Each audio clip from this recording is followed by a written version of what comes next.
ده مفتاح الخزنة الموجودة في غرفتك يا أستاذ محي. استلمت من الشخص المسؤول عن السكن مفتاح الغرفة والخزنة.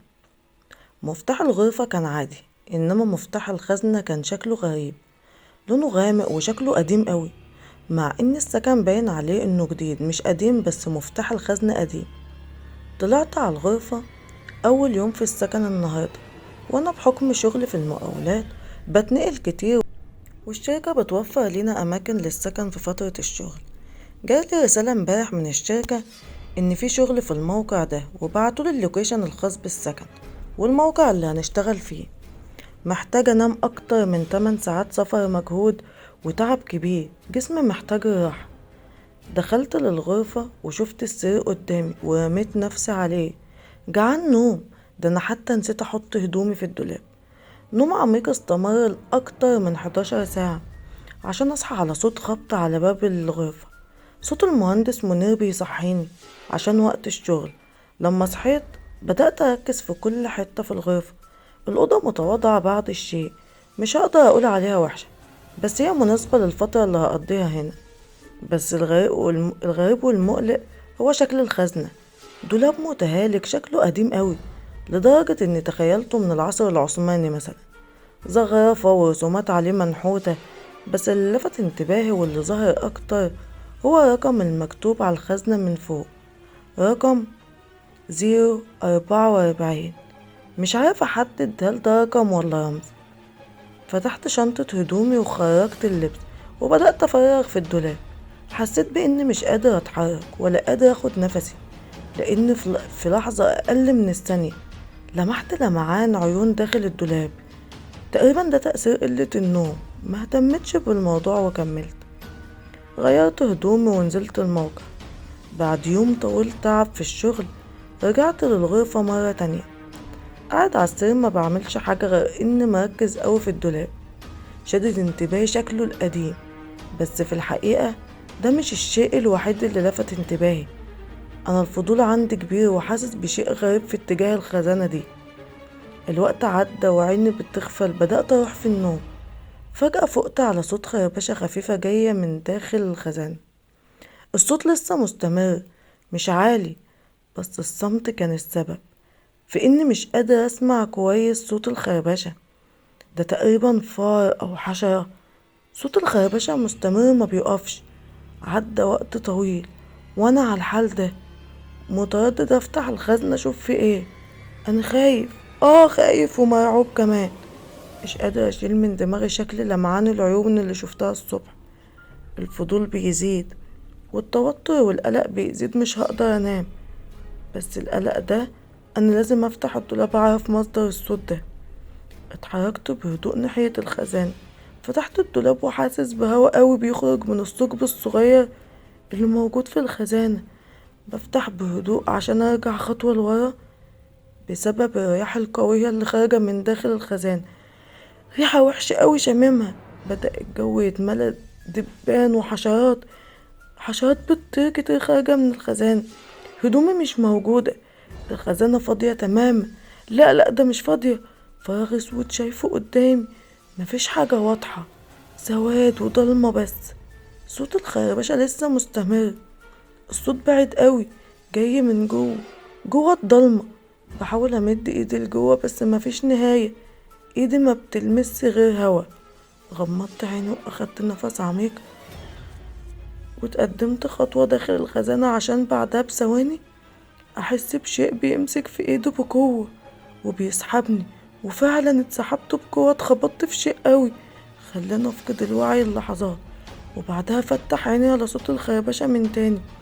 انا لسه موجود في الغرفة، بس شيء غريب. شكل الغرفة نضيف شوية، وعلى الجدران نقوش ورسومات نفس الرسومات الموجودة على الخزانة. بس المرة دي قادر اشوف كويس شكل النقوش. نقوش غريبة، شكلها مخيف ومقلق. لا هي نقوش فرعونية ولا هي نقوش للدولة العثمانية.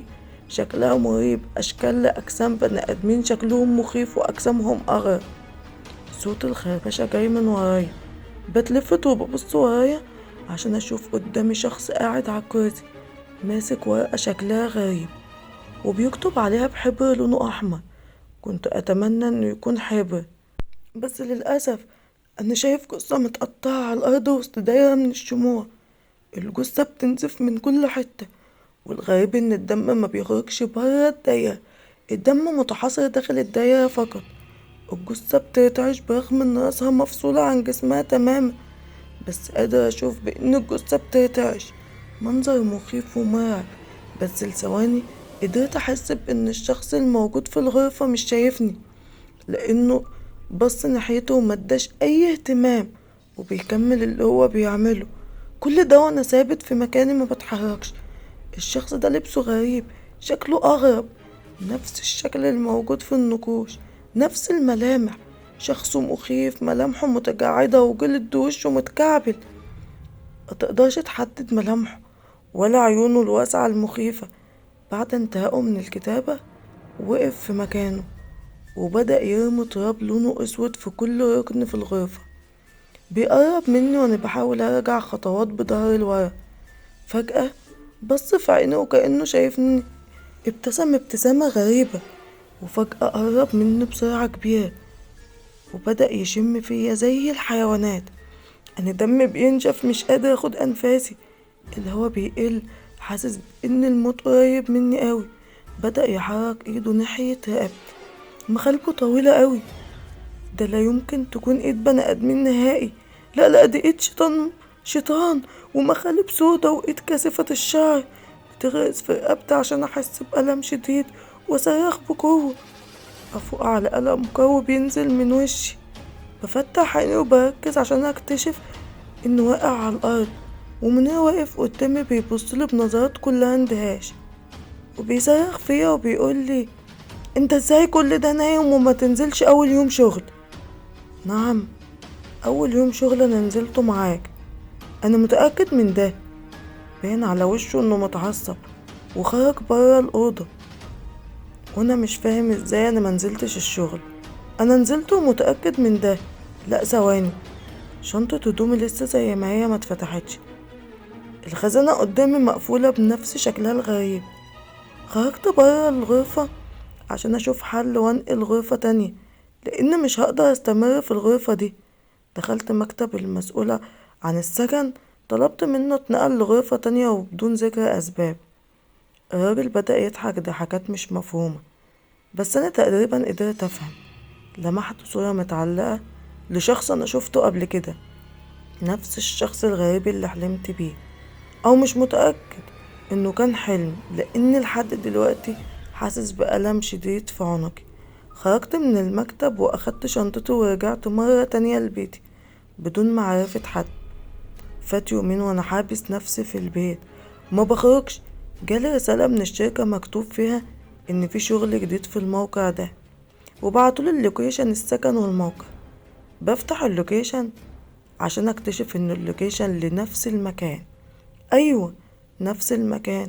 اتصلت بالمهندس منير عشان اتأكد منه ان ما كنتش معاه في الموقع من يومين.